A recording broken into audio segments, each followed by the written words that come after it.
From The Australian, here's what's on the front. I'm Claire Harvey. It's Friday, February 14.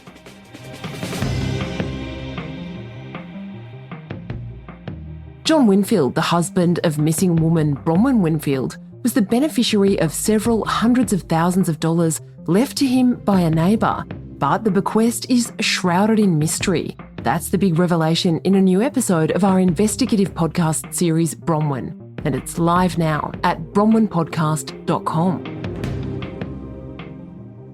Netflix's new show Apple Cider Vinegar is all about the lies of cancer fraudster Belle Gibson, but the show itself contains material that's not entirely true. Today, The Australian's journalist Richard Guilliatt, who exposed Gibson as a fraud, on why he's not happy that the show has given credit to other journalists. This episode contains swearing. You say this woman's stalking you? Yeah, like 6 months maybe. Why'd it take you so long to report it? I think she needs help. She comes to my work. Last year, the world was obsessed with Baby Reindeer. If you're one of the few people who didn't watch the show, here's a quick summary. Baby Reindeer was a hugely popular Netflix series that followed the life of a struggling comedian and bartender and his terrifying brush with a stalker. The opening sequence included on-screen text which said, "This is a true story." Not based on a true story, a true story.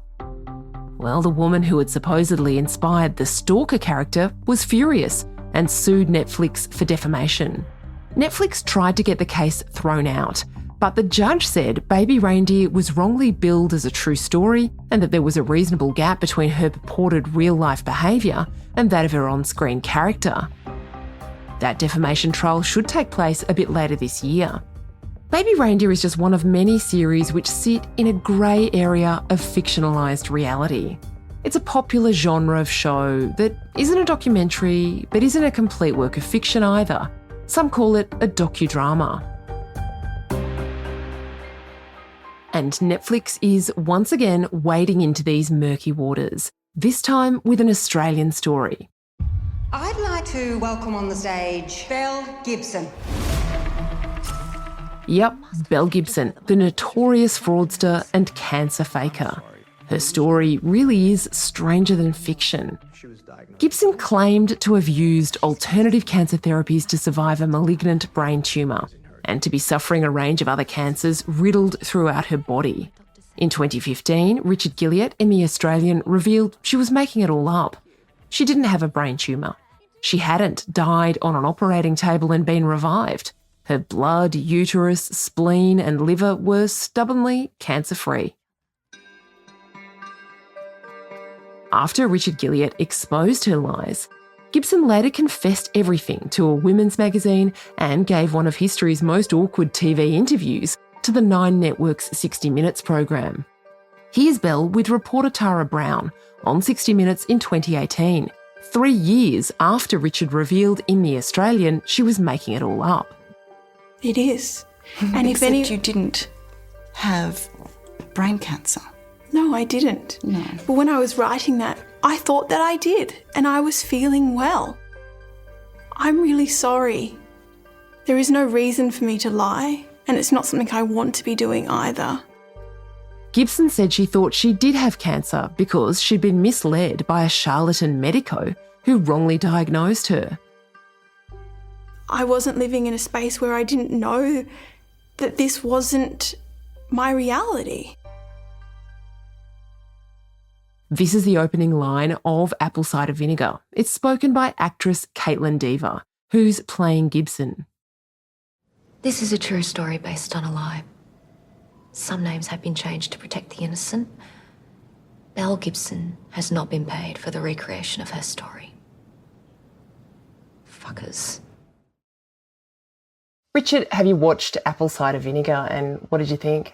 I'm afraid I have watched it. I just really disliked the show quite a lot, actually. I thought it was a really terrible misrepresentation of the story and a misrepresentation of sort of Belle Gibson and her personality. And I thought that some of the fictitious plot elements in there were sort of really ethically questionable as well. In Apple Cider Vinegar, we see a couple of crusading journalists who don't work for The Australian. They work at The Age in Melbourne. It's an article for The Age about a woman faking terminal brain cancer, allegedly. She's meant to have cured herself using healthy... Netflix based this series on a book written by two Age journalists, Nick Toscano and Bo Donnelly. So what role did they actually have in exposing Gibson, and how did their work and your work kind of interact in those early years? Look, those two journalists have basically been claiming for the last 9-10 years that they exposed Belle Gibson's cancer scam. The reality is that they were working on that story in Melbourne in 2015, and as is shown in Apple Cider Vinegar, they couldn't substantiate that Belle Gibson's cancer claims were false.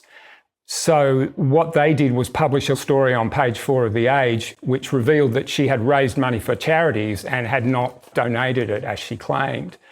And I think what they were hoping to do was flush out more information to go with the cancer angle, but instead what they flushed out was my stories, because I'd been working on a story about Belle Gibson for 2 months. You know, I had interviewed her, unlike them. I discovered all these social media posts that she'd been putting up since she was 17, 16 years old, in which she claimed to have had open heart surgery and died on the operating table.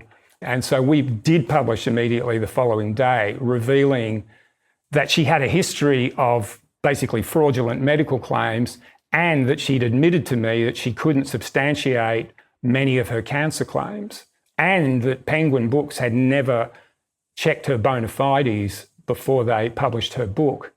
And that was just devastating. And she went to ground immediately. She did not deny anything in the story. And at that point, it became quite obvious that she was a fraud.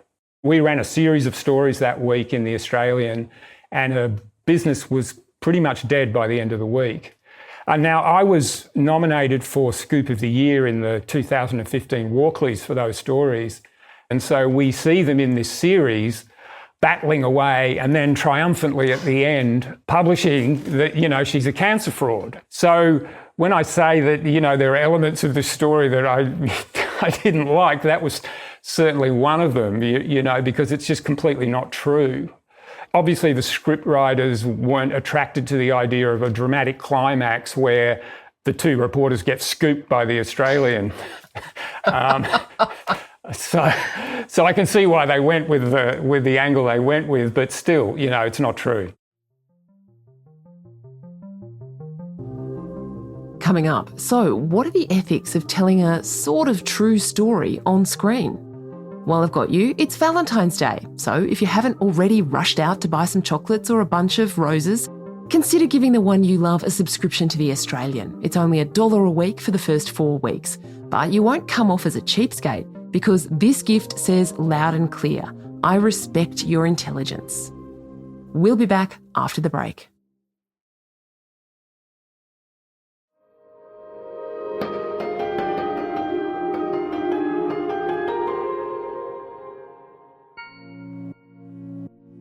The disclaimer at the beginning of Apple Cider Vinegar says some names have been changed to protect the innocent, and one of those innocent people is Jessica Ainscough. My name is Jess Ainscough, and I'm here to talk to you about my book, Make Peace With Your Plate, which has been selling super well, and I'm so grateful for that. So today I'm going to talk to you about my top 5 tips for a healthy life and healthy body in 2014. Number 1 is to start your day with lemon juice in warm water. Now you have to make sure it's... She was 22 when diagnosed with an aggressive epithelioid sarcoma, so Jess was advised the best course of action would be to amputate her arm. Instead, she decided to try holistic therapy and wrote a blog about her life, healthy living, and cancer. It became pretty popular. When Jessica's mum got breast cancer a few years later, they both tried alternative medicine. Unfortunately, Jessica's mum succumbed to the cancer, and Jessica soon followed. She died at the age of 29. If you've watched Apple Cider Vinegar, you'll recognise this as the precise story of Miller Blake. Perhaps Miller's meant to be an amalgamation of wellness influences, but for anyone who knew Jessica, they would immediately recognise that this is her life they've fictionalised. And according to her former fiancé, Talon Parmenter, it's not a fair portrayal. Here's what he said to The Australian, as read by a voice actor. It's a falsified, dramatic, fictional portrayal, which isn't surprising, considering none of us were ever consulted or referenced for information or fact-checking. The series insinuates that Jess fully shunned conventional medicine, which is also incorrect. In fact, she actually passed due to complications from conventional radiation therapy, not from her cancer spreading or taking action too late as depicted in the media and in the series. One of the primary tensions in Apple Cider Vinegar is a competitive, frenemy-like relationship between Belle Gibson and the character portraying Jessica Ainscough. It comes to a head and Jessica's character, Miller, delivers this line. I want to destroy her. But in reality, Jessica barely knew Belle. They ran in the same wellness circles, sure, but there was no bitchy back and forths, no plans to destroy one another. The fact that this new series puts a fake cancer fraudster like Gibson, guilty of misleading and deceptive conduct in a court of law, in the same storyline as someone honest and incredible like Jess, is a massive insult to her character and her legacy.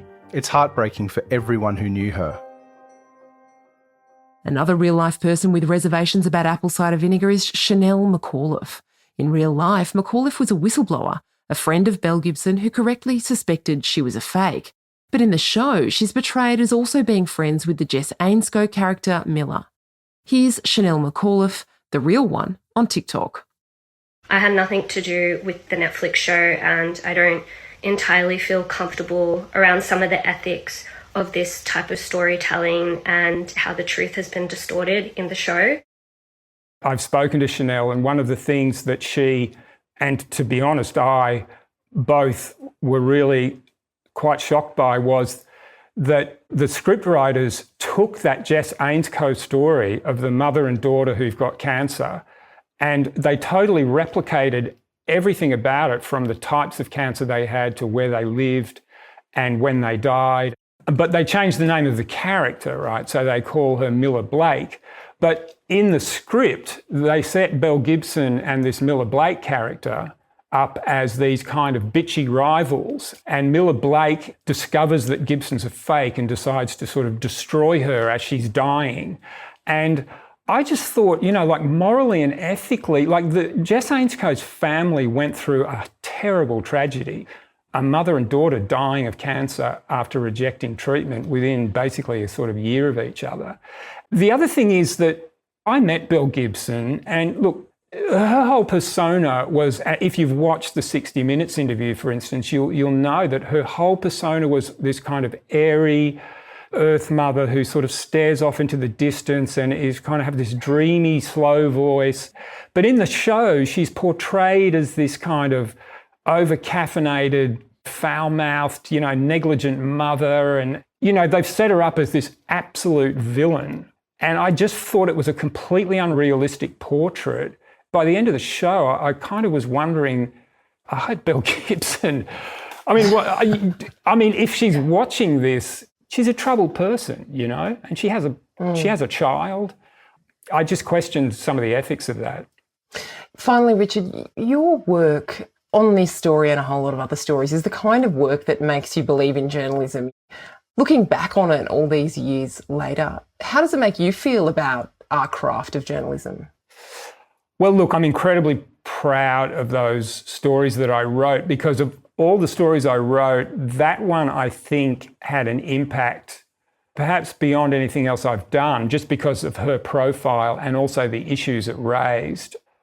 Look, I used to grind my teeth about those two guys down in Melbourne, but there are two documentaries about Belle Gibson. One of them's going to actually be on Netflix next week. It's called Instagram's Worst Con Artist.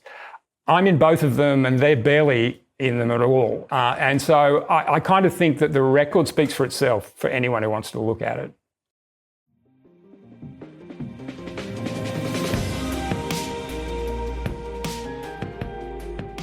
Richard Guilliatt and I worked together a couple of years ago on Richard's podcast investigation, Shadow of Doubt. It's an exploration of the truths and lies in one family where a daughter accuses her parents of the most horrendous crimes, and Richard's search for certainty. You can binge Shadow of Doubt right now, wherever you get your podcasts and on the Australian's mobile app.